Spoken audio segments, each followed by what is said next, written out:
Bonsoir à tous, il est exactement 20 heures. Bienvenue, voici les principaux titres de l'actualité de ce lundi. Les caniveaux servant à évacuer les eaux de pluie transformées en bacs à ordures à ciel ouvert au petit marché du PK12, principale cause des inondations. Le constat de Jessica Andjoua dans ce journal. L'éco-responsabilité, c'est le thème de la journée mondiale du théâtre célébrée ce jour à travers la planète. Vous le verrez. Et puis en Tunisie, au moins 29 migrants des pays d'Afrique subsaharienne morts noyés dans le naufrage de 3 embarcations au large des côtes tunisiennes. Les raisons de cette tragédie avec Leslie Nanaka. Nous ouvrons cette édition d'information en société avec l'insalubrité au petit marché du PK12 dans le 6e arrondissement de Libreville. Là-bas, les caniveaux sont transformés en de véritables dépôts d'ordures, entraînant et empêchant ici la circulation des eaux. Le constat a été fait ce matin par Jessica Andjoua. Regardons. Bouteilles plastiques, sachets et autres déchets ont élu domicile dans ces caniveaux destinés au passage des eaux de pluie, mais aussi des eaux usées. Malgré la saleté, on est là. Mais depuis qu'on nous demande que nous, attendez, on va vous faire le marché, ceci, depuis là, mais rien. Apparemment, on est toujours là, il n'y a pas toujours le marché. Et on nous chasse ici à chaque fois. Bon, nous, on ne sait pas. Nous, on vit avec les enfants, on a les familles à la maison, on a les maisons à payer. On ne sait pas. Il y a quelle étape maintenant qui va savoir là où il faut nous positionner pour qu'on puisse être un peu à l'aise. Il y a la saleté, ce qui vient à gauche, à droite, tout ça vient trouver puisqu'on a un petit canal qui passe. Donc quand l'eau passe ici, on a même jusqu'au Sangsu qui passe ici. Donc on ne sait pas. Donc, surtout moi là qui a peur de ça, quand il y a l'eau là, je mets mes pieds en haut. Dans certains quartiers de Libreville, à l'exemple du PK12, l'incivisme des populations peut être à l'origine des inondations très souvent observées. Par ces images, tout laisse à croire que la sensibilisation n'est pas très ancrée en chaque citoyen gabonais. Le temps de pluie, on s'inonde souvent ici. On n'a pas vraiment la possibilité d'avoir même les clients, quoi, parce que l'eau arrive jusque là où nous on vend ici. Là. Et quand il pleut, c'est pas vraiment galon. Quand les voitures passent, et nous met l'eau dessus. C'est les eaux, ça vient de là-haut, là-bas, quand il pleut. Toute la saleté d'en haut, ça vient ici, là. C'est ça qui est stocké là. Donc, on ne peut rien faire. Tout le temps, quand il pleut, toute la saleté vient de là-haut, ça vient ici. Toute la saleté vient de là-haut, ça vient stocker ici, là. À beau enlever, on cherche même les enfants pour enlever. Mais quand il pleut, ça remplit encore le caniveau. Nous aussi, nous sommes déjà fatigués. L'argent qu'on est venu chercher, c'est seulement pour payer les enfants, pour nettoyer le caniveau, là. Je voulais arranger le plancher. Je suis venu le matin, j'ai trouvé tout ça là inondé. Quand je voulais arranger le plancher pour que je mette mes choses, c'est là où je suis tombée dans le caniveau. C'est là où la planche m'a fendu ici là. Donc j'ai eu 20 points de suture. Le concours relatif à l'arrondissement le plus propre initié par les autorités est une invite à l'observation des règles d'hygiène inhérentes à la vie dans une cité. Comment comprendre qu'une certaine catégorie de citadins, malgré les multiples campagnes de sensibilisation, excelle toujours dans l'insalubrité, à tel point qu'on se demande si tout le monde est appelé à vivre en zone urbaine. On reste en société pour parler de la réhabilitation de la route de Bambouchi. Nous sommes toujours dans le 6e arrondissement de la commune de Libreville. L'entreprise en charge de l'exécution de travaux n'est plus la bienvenue dans ce quartier et les habitants ont fait savoir leur mécontentement. Le constat est de Jessica Andjoua. Impraticable en toute saison, la route de Bambouchi, quartier situé dans le 6e arrondissement de la commune de Libreville, a constitué le week-end écoulé l'objet d'une rencontre entre les habitants et le chef du dit quartier. Alors la population est très très mécontente dans la mesure où cette population est livrée à elle-même, vraiment et à rien. À temps de pluie, il y a des femmes qui accouchent même dans la voiture pour pouvoir prendre un véhicule pour l'hôpital. Je vous jure que non. Alors, cette population est mécontente.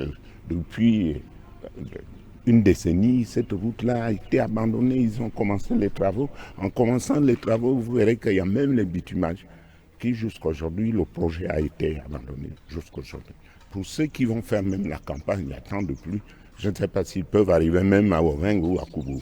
Parce qu'il y a des bourbiers et d'Oving juste à Koubou. jusqu'à Bakater, la route est complètement coupée. Ils ne peuvent pas accéder, c'est impossible. Même pour le 4x4, ça ne peut pas arriver. Face à la réhabilitation de cette route, la société adjudicataire ne semble pas avoir été la bienvenue. Le manque d'expertise serait l'une des raisons. La dégradation très avancée de cette voie, une réalité où même les élèves en payent le prix. Ici c'est très dur, hein, très dur. Comme vous voyez, c'est qu'on a sur la route, vraiment, le matin quand nous réveillons pour aller à l'école, c'est vraiment pénible, il n'y a pas de clandomane, vraiment. Nous sommes obligés de marcher au moins même 1 kilomètre au moins à l'environ parce que la plupart des clandomans ne peuvent pas passer ici, là, ils s'embrouillent, donc ils sont obligés de garer, bien rester là-bas. Donc nous marchons, moi et mes frères, mes frères et sœurs, nous marchons pour aller jusque là-bas et vraiment c'est très pénible. Parfois on arrive en retard, quand on arrive il est à 7h, 8h à l'école et on arrive le devoir, vraiment c'est pas vraiment ça, la route vraiment, c'est pas vraiment ça ici quoi. Vraiment. Après l'arrivée des plus hautes autorités du gouvernement à Bambouchine afin de toucher du doigt les réalités, en l'occurrence la route, l'un des leviers de l'économie nationale, la population reste toujours en attente d'une action salutaire. 11 milliards de francs CFA, c'est le montant débloqué en 2016 par l'État gabonais pour réhabiliter les édifices publics. Jusqu'à ce jour, ces différents chantiers sont toujours aux arrêts et l'État demeure locataire. Le récit de Maya Meza.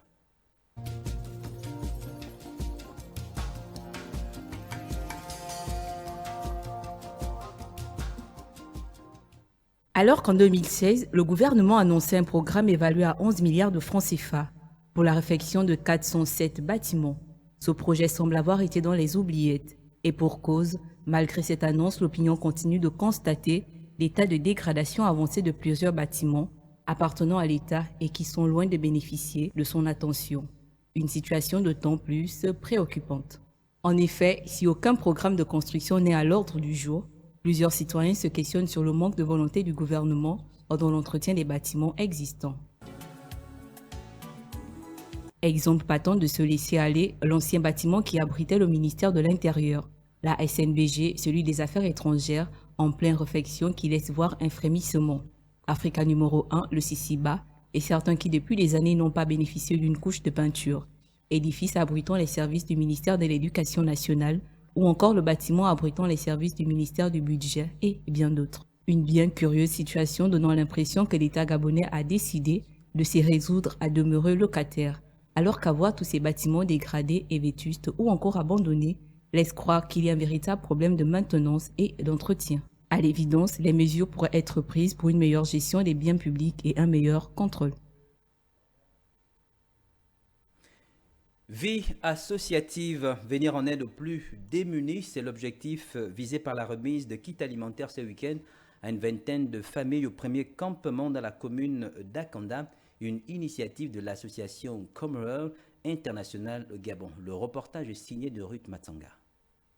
Un ouf de soulagement pour ces familles, au total 25, qui ont reçu des mains des responsables des commières des kits alimentaires. Une dotation qui vient combler un tant soit peu le déficit ressenti par ces foyers en matière de denrées alimentaires et autres produits de première nécessité. C'est de leur dire que nous sommes là, que nous les jeunes Gabonais, on pense à eux et que nous allons sensibiliser toutes les personnes avec un pouvoir d'achat, de penser aussi à eux et de contribuer à travers des dons et en passant par notre association. Les bénéficiaires n'ont pas manqué d'exprimer leur gratitude et leur reconnaissance à l'endroit de l'association pour ce geste salutaire. Pour le kit que nous avons reçu aujourd'hui, vraiment, c'est gentil, nous sommes contentes. Parce que ce n'est pas tout le monde qui vient le faire ici, là. C'est pas n'importe qui. D'autres viennent, ils nous font bavarder, ils nous font chauffer les fesses sur les chaises. Et à la fin de compte, même pas un grain de riz par rapport à vous. Que Dieu l'accompagne en tout, vraiment, que cette association prenne de l'ampleur. Nous l'encourageons. L'association Commières ne compte pas s'arrêter en si bon chemin. Nous comptons s'étendre sur tout le pays et, si possible, après dans l'international. Aujourd'hui, cette structure associative compte une vingtaine de membres. Elle existe depuis septembre 2022 et son siège se trouve à Nzengayong, dans le 6e arrondissement de Lima. La consommation du kalaba, très prisée chez les jeunes filles au Gabon, mais sa consommation excessive peut avoir des conséquences néfastes sur la santé. Le reportage de Maya Meza.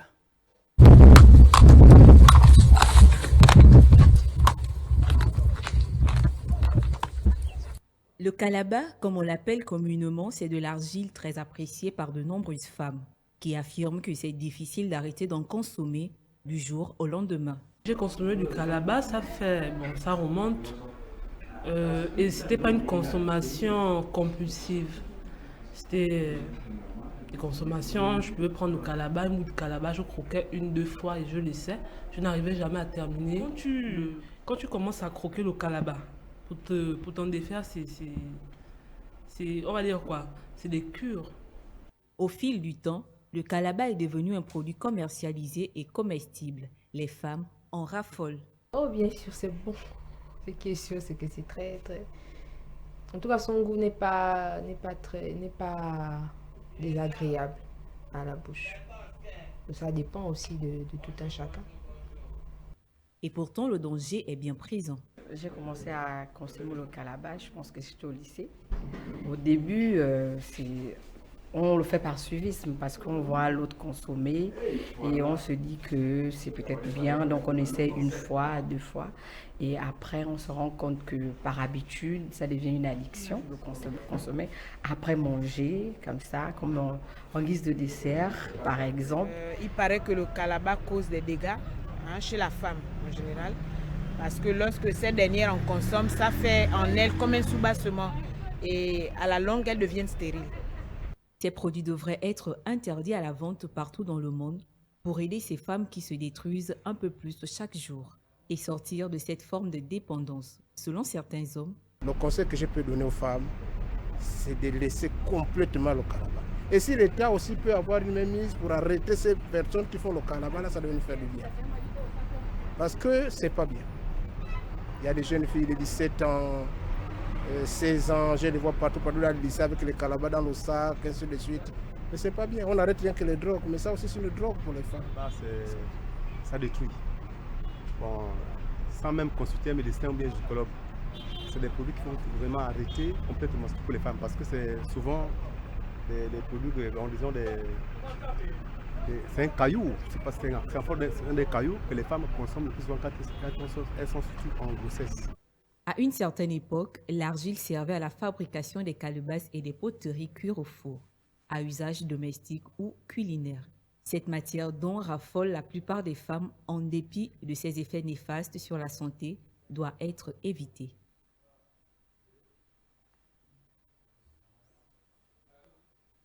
La communauté musulmane est en jeûne depuis le 23 mars dernier. Comment allier jeûne et vie professionnelle? Chimène Nindo a interrogé un groupe de croyants musulmans. Suivons ce reportage. Doté d'une expérience de plus de 25 ans pour certains, à l'exemple de Moussa Nzengi, directeur général adjoint de Radio Gabon, le jeûne du mois béni de Ramadan est devenu un rituel pour beaucoup d'entre eux. Question: comment concilier le jeûne et la vie en milieu professionnel? Se valent bien, tout ça, c'est en tout cas le carême et les activités s'accompagnent très bien. Dans le carême, moi je travaille. Ce n'est pas à cause de travail que je n'ai pas fait le carême. Pour nous, le travail est même encore bénéfique pendant le jeûne. Pourquoi? Parce que vous aurez constaté que lorsque vous êtes en jeûne et que vous n'avez pas d'activité, ça devient un peu plus difficile. Alors que quand vous travaillez, c'est un peu plus facile. Vous ne voyez pas le temps passer, il y a des réunions, il y a beaucoup de choses à faire. Et c'est donc une bonne chose pour nous que de travailler pendant que nous sommes en jeûne. Ces derniers disent ne pas avoir de contraintes, mais au contraire, ils y trouvent du plaisir. Parce que quand tu as la foi et que tu mets dans ta tête, ouais, je suis en carême et je n'aurai quelque chose à mettre dans mon ventre que telle heure sans penser à manger à autre chose, donc tu mets ça derrière. Donc le temps passe vite. Pour nous, il n'y a aucune contrainte, voilà, comme je le disais. C'est même bien pour nous que de travailler et vous allez le demander même à beaucoup de gens, même ceux qui sont sur le terrain. Hein, c'est beaucoup mieux que d'être en activité, que de jeûner lorsqu'on ne travaille pas parce que là, on ressent beaucoup plus de fatigue, on ressent beaucoup plus de faim que lorsqu'on est en activité. Le changement de comportement adopté par certains musulmans durant cette période du mois béni de Ramadan est fonction de tout un chacun. Lorsque je suis en jeûne, si je parle beaucoup, je vais dépenser beaucoup d'énergie. Donc, ce qui fait que j'évite hein, de trop parler quand je suis en jeûne. Et puis aussi, on évite de trop parler parce que, voilà, quand on parle, quand on discute de tout et de rien, on peut être amené à dire des mauvaises choses ou des paroles qu'il ne faut pas dire lorsqu'on est en jeûne. Alors que certains musulmans optent pour une prise de congé, d'autres choisissent d'exercer sans difficulté leur activité professionnelle. Bien, apporte les dossiers. Diversifier son économie et sortir de la dépendance aux industries extractives, c'est le défi actuel des autorités gabonaises. Mais où en est-on alors que le pays a récemment fait son retour au sein de l'ITIE? Tentative de réponse dans ce reportage d'Estelle Amvan. Cette dernière décennie, pour diversifier son économie, le Gabon a mis un accent particulier sur d'autres ressources telles que l'agriculture et le bois. Mais aujourd'hui encore, les industries extractives, particulièrement le pétrole, restent les premières ressources de l'économie nationale. Le pétrole jusque-là reste encore, comme on peut dire, le maillon fort de l'économie nationale du pays. C'est vrai, il y a des secteurs comme les mines, avec Comilog et les autres entreprises, mais cela ne montre pas suffisamment l'impact au niveau du budget de l'État comparativement au pétrole qui reste, comme je disais tout à l'heure, autour de 80-90% des recettes au niveau du budget de l'État gabonais. Le retour du Gabon dans l'initiative pour la transparence dans les industries extractives marque la volonté des gouvernants de faire preuve de sincérité dans la gestion de ces ressources. Vu que l'ITIE aussi est un outil d'aide à la décision en termes de bonne gouvernance, parce que nous devons avoir vraiment la certification sur les revenus de ressources naturelles, le pétrole, le manganèse, parce que pour l'instant, ce sont ces secteurs-là qui sont inscrits dans le périmètre. Donc là, le Gabon est en train de se préparer à produire son premier rapport qui est entendu autour du 21 avril. Et donc, autour de ce rapport, les populations auront l'information exacte sur les données, par exemple, de l'année 2021. En dépit de tous les efforts mis en œuvre, le challenge de la valorisation d'autres ressources est donc loin d'être gagné. Célébration aujourd'hui de la journée mondiale du théâtre, l'éco-responsabilité sur le thème de l'édition 2023. Mais qu'est-ce que cela signifie concrètement? Les explications de Chumé Nindon dans ce reportage. Défini par Dominique Ndouma comme le miroir de la société, le théâtre exprime les peines et les joies des êtres humains. Une discipline qui trouve bien sa place dans les us et coutumes de la société gabonaise. Le théâtre a cette possibilité de transposer et de revaloriser les us et coutumes de toutes les civilisations. Au Gabon, par exemple, si nous voulons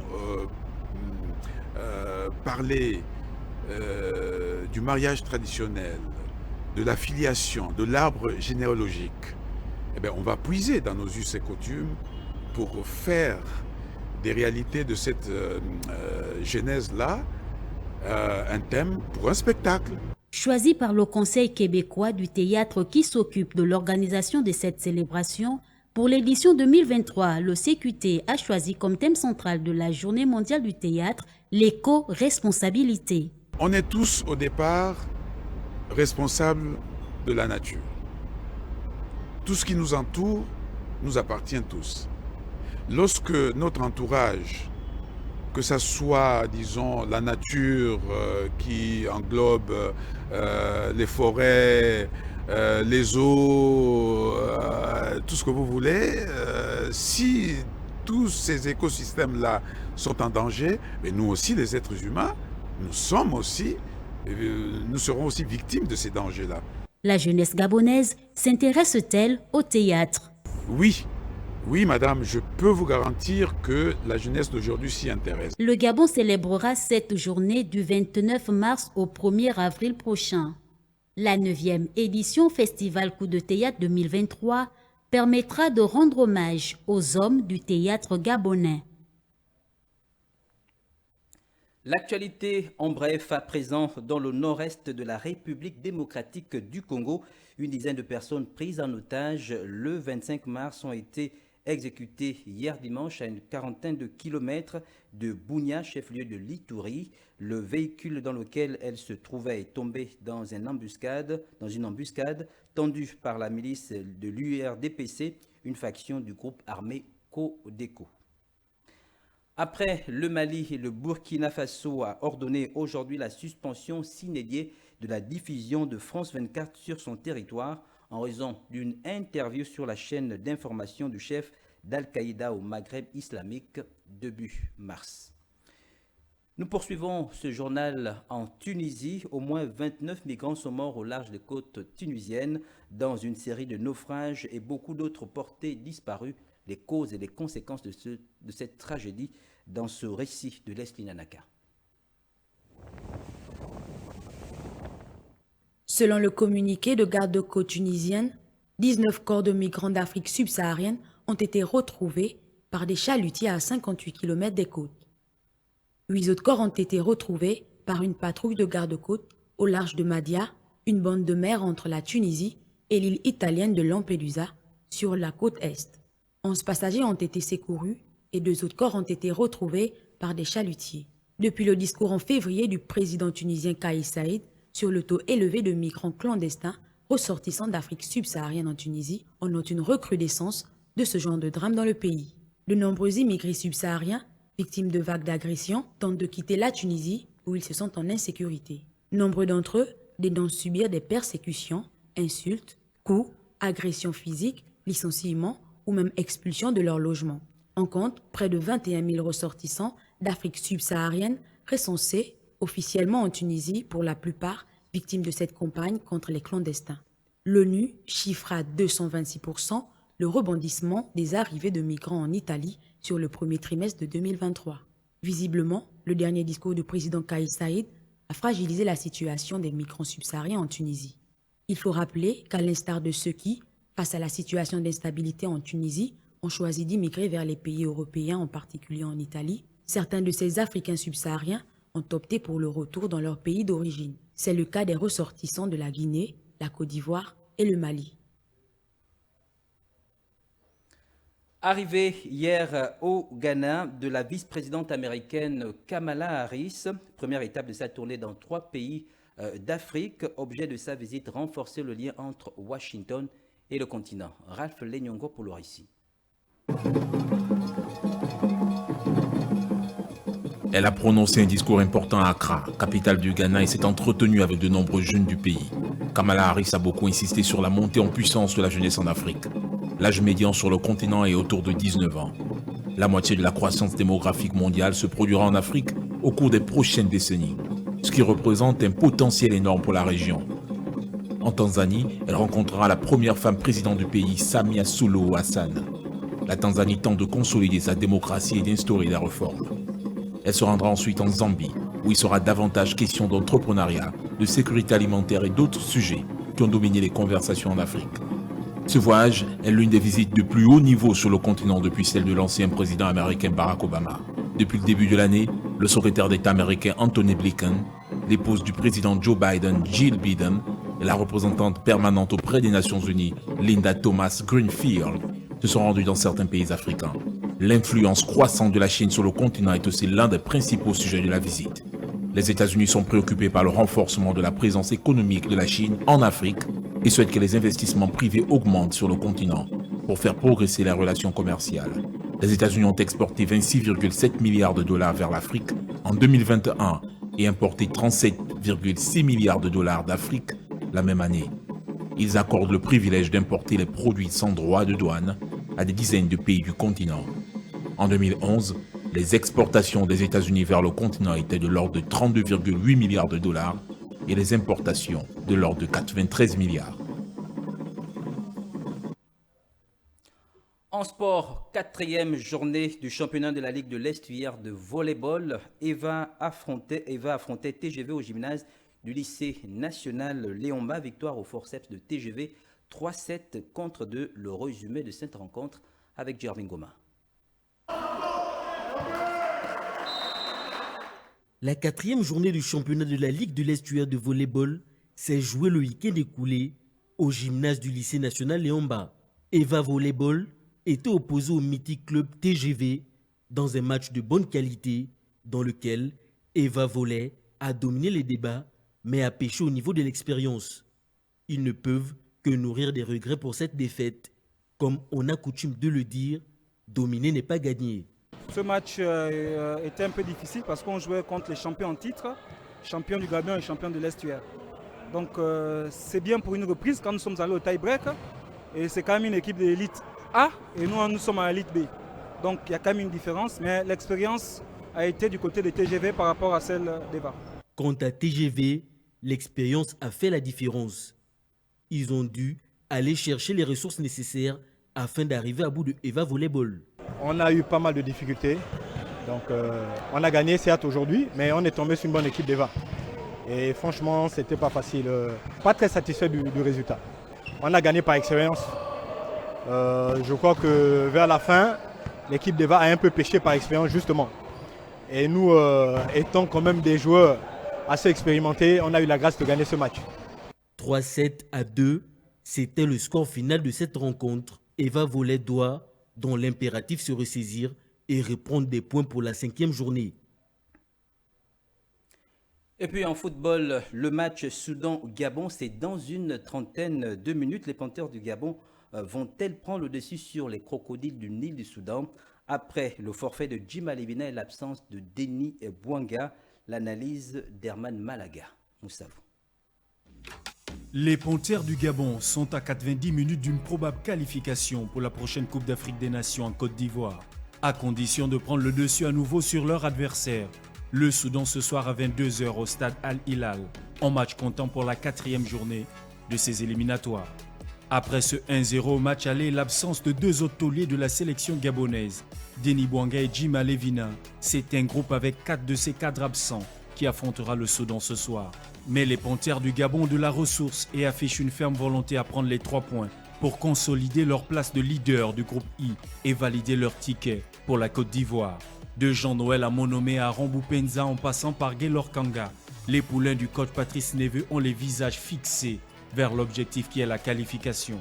Si le technicien français au match allait compter sur son attaque qui a été décevante, ajouté à ces 2 absences majeures, on se demande bien quelle serait la nouvelle stratégie ou la nouvelle tactique de Patrice Neveu pour les Panthères afin d'arriver à bout des crocodiles du Nil sur leurs installations et valider leur ticket pour la 34e édition de la Coupe d'Afrique des Nations en Côte d'Ivoire. La réponse ce soir à partir de 22 h au stade Al-Hilal. Ainsi se referme cette édition d'information. Merci de nous avoir regardés. On se retrouve demain lorsqu'il sera 20 h. Bonne suite de programme sur TV+. Au revoir.